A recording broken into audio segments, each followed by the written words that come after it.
People who became successful after the age of 40, Part 8, Charles de Gaulle. Charles de Gaulle is remembered as the man who gave France a voice when it seemed lost and later restored its political stability in the mid-20th century. His rise to historic prominence came not in his youth, but in his middle and later years. A decorated soldier, wartime leader, and founder of France's Fifth Republic, de Gaulle became a towering figure in global history after the age of 50. His journey illustrates how years of discipline and resilience can prepare someone for a destiny that unfolds late in life. Early life and military career. Charles-André Joseph-Marie de Gaulle was born on November 22, 1890, in Lille, France. His family was patriotic and deeply rooted in Catholic traditions. As a boy, de Gaulle showed an interest in history and military strategy, often imagining himself as a future commander. He pursued this passion by enrolling in the military academy at Saint-Cyr, graduating in 1912. De Gaulle served with distinction during World War I. He was wounded multiple times and taken prisoner by the Germans in 1916 during the Battle of Verdun. Despite several escape attempts, he remained in captivity until the war ended. After World War I, de Gaulle stayed in the French army. He developed a reputation as a thinker, writing books and papers advocating for the modernization of military strategy, especially the use of tanks and mechanized warfare. His ideas, however, were largely ignored by France's military leadership in the interwar years. World War II and the turning point.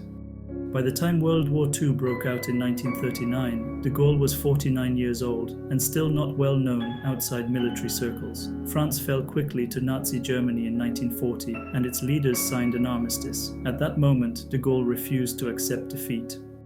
On June 18, 1940, at the age of 49 going on 50, he broadcast a speech from London via the BBC, calling on the French people to resist German occupation. This speech, later known as the Appeal of 18th June, marked the beginning of his historic role. Few responded immediately, but it became a powerful symbol of defiance. From exile in London, de Gaulle declared himself the leader of the Free French Forces. Though his legitimacy was questioned, he tirelessly organized resistance efforts, coordinated with the Allies, and insisted that France must have a seat at the table in determining Europe's future. Leadership after liberation.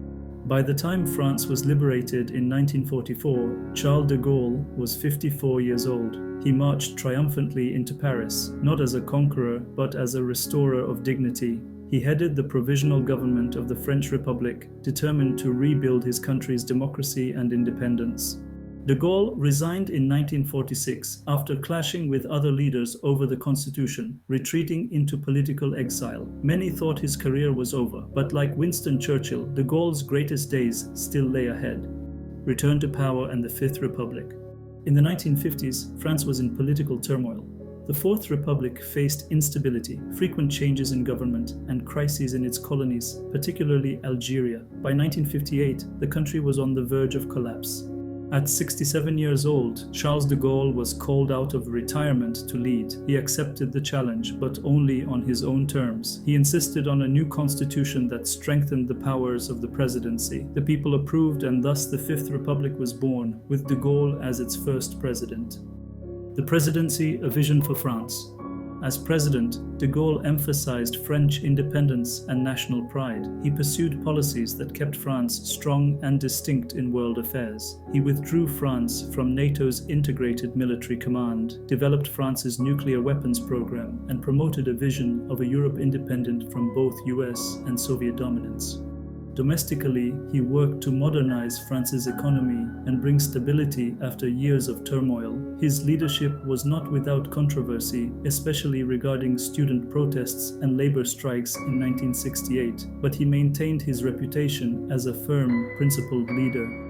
He resigned from the presidency in 1969 at the age of 78 after losing a referendum on constitutional reform. Even then, he left on his own terms, believing a leader must govern with the people's full confidence.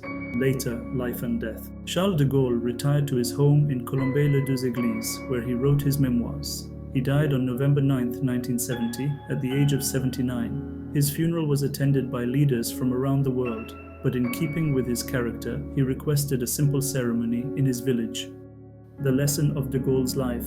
Charles de Gaulle's story shows that success is not only about rising young or fast, it is about being prepared when history calls. He was overlooked and underestimated for much of his career, but when France needed him most, in his 50s and 60s, he rose to the challenge.